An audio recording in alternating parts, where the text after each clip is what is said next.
आप एक ऐसी जगह मना रहे हैं जिसे भारत के इतिहास में एक बड़े फ्रॉड के नाम से जाना जाता है और कहा जाता है कि यह भूमि गंगा जमुना तहजीब है। ये गंगा भी हमारी है और जमुना भी हमारी है और तहजीब किसकी आज तक पता नहीं चला। इसलिए उमेश जी और उनकी टीम को मुबारकबाद। और इस डाइस पर आपके शहर की मेयर बैठी हैं। आप जानते हैं कि मैं सत्ताओं से बहुत दूर रहता हूं, लेकिन मुझे इस बात की खुशी है कि आपके शहर की मेयर में वो बहादुरी है, वो साहस है कि वो मेरे भाषण के पहले उठ के नहीं गई।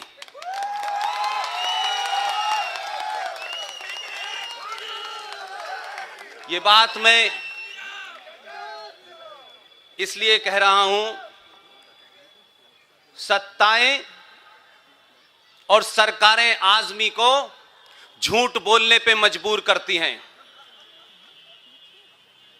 बड़े कम लोग हैं इस देश में जो सत्ताओं पर रहते हुए सच बोलने और सुनने की हिम्मत करते हैं। इसलिए मैं कोशिश करता हूं कि ऐसी जगह न जाऊं जहां मुझे झूठ सुनना पड़े, क्योंकि इस देश को, सनातनी हिंदू समाज को झूठ सुनने, झूठ बोलने और झूठ अच्छा लगने की आदत डलवाई गई है। और मैं उस सफ में, उस लाइन में नहीं खड़ा होना चाहता। शायद यही वजह है कि राजनीति के जितने रास्ते जाते हैं मैंने सब बंद कर दिए हैं।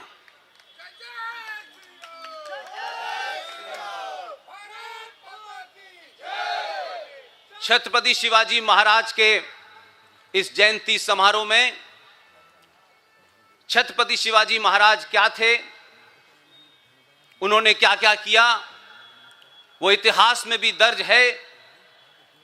मुझसे पहले कुछ पूर्व वक्ताओं ने कुछ बातें कही, उन्हें करेक्ट कर देना चाहता हूं। इसलिए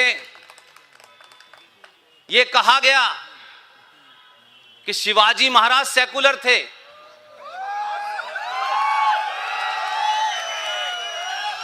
मेरी बात को तथ्यों पे सुनिए, मैं कोई बात रिटोरिक्स में, भावनाओं में नहीं कहता हूं। जब शिवाजी महाराज थे तब सेकुलर शब्द पैदा भी नहीं हुआ था। लेकिन सत्ताओं की बीमारी यह होती है कि राजनीतिक स्वार्थों के लिए आप ऐतिहासिक पुरुषों के लिए कैसा इस्तेमाल करते हैं। इसलिए मैं कहता हूं कि दुनिया में अगर सबसे बड़ा झूठ और फरेब हमारे इस तथाकथित आजादी मिलने के बाद अगर बोला गया तो उस शब्द का नाम है सेकुलरिज्म। इस सेकुलरिज्म की परिभाषा मुझे बताई गई कि भारत का जो संविधान है उसमें भी यह प्रेरणा शिवाजी जी से आई। मैं ढूंढने की कोशिश कर रहा हूं। मैंने 3-4 साल पहले अपने नौकरी को छोड़ा और यह राजनीतिक लेवल पे सत्ताओं को खुश करने के लिए, जो आप जब झूठ बोलते हैं तो आपके निजी स्वार्थ पूरे होते हैं लेकिन राष्ट्र का स्वार्थ समाप्त हो जाता है। मेरे लिए राष्ट्र बहुत बड़ा है, किसी का निजी स्वार्थ बिल्कुल भी कोई बड़ा नहीं है, वो कोई कितना भी बड़ा हो। इसलिए सेकुलर शब्द यूरोप की कल्पना से आया। यूरोप के अंदर जो उस वक्त के किंग हुआ करते थे, राजा हुआ करते थे, वो चर्च से चला करते थे। तो वहां इस बात की चर्चा हुई कि ये जो राजा है जिसके पीछे चर्च एक डायरेक्शन देता है, कहीं ऐसा ना हो जाए कि जो लोग चर्च के नहीं मानने वाले हैं, नास्तिक लोग हैं या क्रिश्चियन नहीं हैं, उनके साथ अन्याय ना हो जाए। लिहाजा राजा का कोई मजहब नहीं होगा, राजा सेकुलर होगा। यह वहां से कल्पना चली। लेकिन भारत का इतिहास हजारों साल का यह बताता है कि भारत में हजारों संस्कृतियां आई, यहां आक्रांता आए, हर मजहब के आए, इस्लामिक आक्रांता भी आए, ईसाई आक्रांता भी आए, उसके बावजूद भी भारत की धरती ने कभी उनके मजहब के नाम से उनके साथ डिस्क्रिमिनेशन नहीं किया। यहां के समाज में, यहां के समाज की रगों के अंदर सेकुलरिज्म बहुत पहले से बहता है, जब दुनिया को सेकुलरिज्म की कोई कल्पना भी नहीं थी। लिहाजा आज इस जयंती पर जो भी युवा यहां मौजूद हैं, विश्वविद्यालय में हैं, छात्र हैं, उनकी बड़ी जिम्मेदारी है कि जो झूठ और पाखंड आपके साथ किया गया है, आप सिर्फ इतना ही करें कि छत्रपति शिवाजी महाराज को पढ़ते वक्त यह मान के चलें कि 712 में राजा दाहिर के बाद अगर कोई हिंदू राजा आया था, उसका नाम था छत्रपति महाराज शिवाजी। इसलिए उसको किसी रंग में और राजनीतिक स्वार्थ के लिए उसके ऊपर नए नए कपड़े न पहनाएं। इस सेकुलर शब्द का जब भारत की संविधान बन रहा था, दिसंबर 1948 में जो संविधान सभा के अंदर जितनी भी डेलिब्रेशन चल रहे थे, तब भी किसी साहब ने सेकुलर शब्द की बात कही थी। उस वक्त संविधान सभा में जब सेकुलर शब्द पे डिबेट आई, तो एक महान नेता ने खड़े होकर के कहा कि भारत की संस्कृति, हमारा सनातन किसी सेकुलर शब्द का मोहताज नहीं है।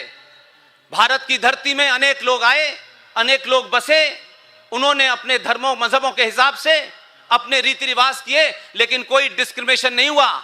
लिहाजा भारत के संविधान में किसी सेकुलर शब्द की आवश्यकता नहीं है। और ये जो हम भारत का संविधान बना रहे हैं, ये भारत सरकार कैसे चलनी चाहिए इसलिए बना रहे हैं। भारत का समाज कैसे चलेगा ये संविधान तय नहीं करेगा।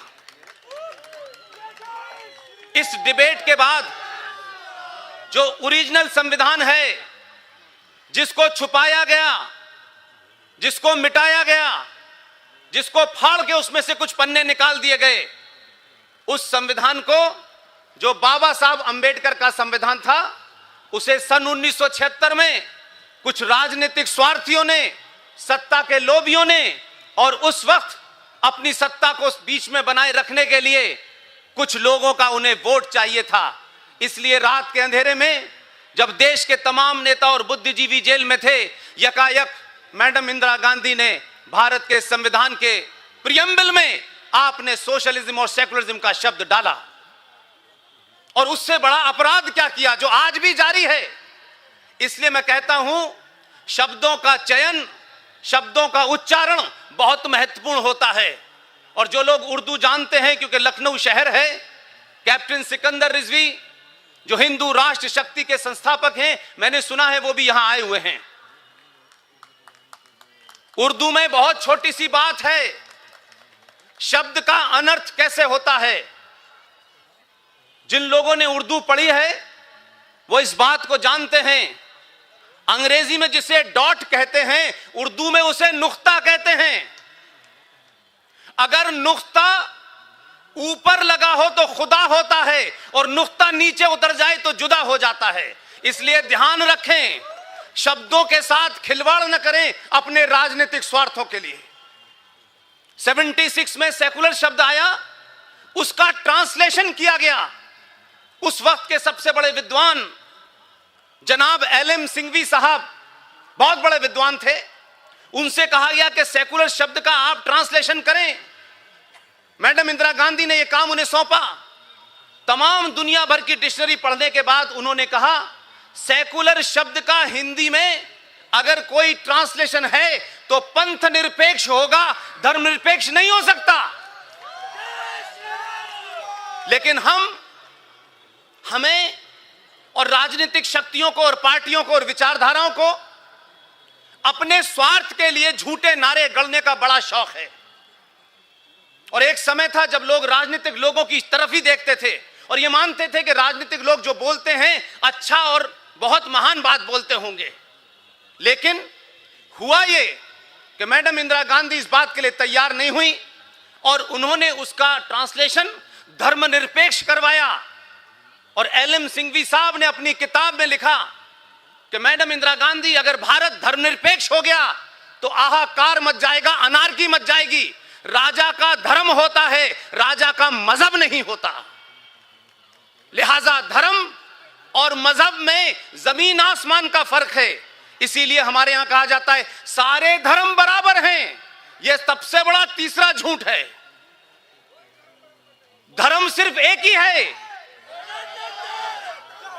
हजारों हजारों साल से, जब से यह सृष्टि उत्पत्ति में आई है, यह कायनात, यह यूनिवर्स आई है, तब से लेकर के आज तक, और हजारों साल जब तक पता नहीं कब तक यह धरती रहेगी, तब तक एक ही धर्म था, एक ही है, एक ही रहेगा। जिसे सत्य सनातन कहते हैं, वही एक धर्म है।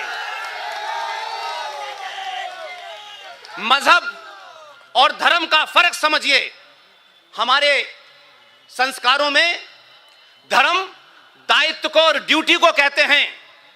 एक पिता का पुत्र के प्रति क्या धर्म होना चाहिए, एक पत्नी का पति के प्रति क्या धर्म होना चाहिए, एक बेटी का मां के प्रति क्या धर्म होना चाहिए, इसे धर्म कहा जाता है। मंत्रों का उच्चारण और घंटा बजाना धर्म नहीं होता। लिहाजा हमें कंफ्यूज किया गया।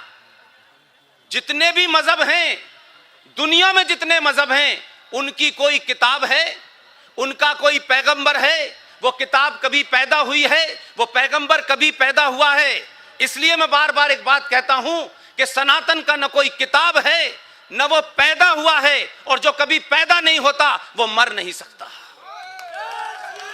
जो किताबें पैदा हुई हैं, जो पैगंबर पैदा हुए हैं, उनकी कोई ना कोई डेट होगी जब वो समाप्त होंगे। अकबर ने भी एक मजहब चलाया था, पता चला कहां है? वो दीन के इलाही के पास पहुंच गया।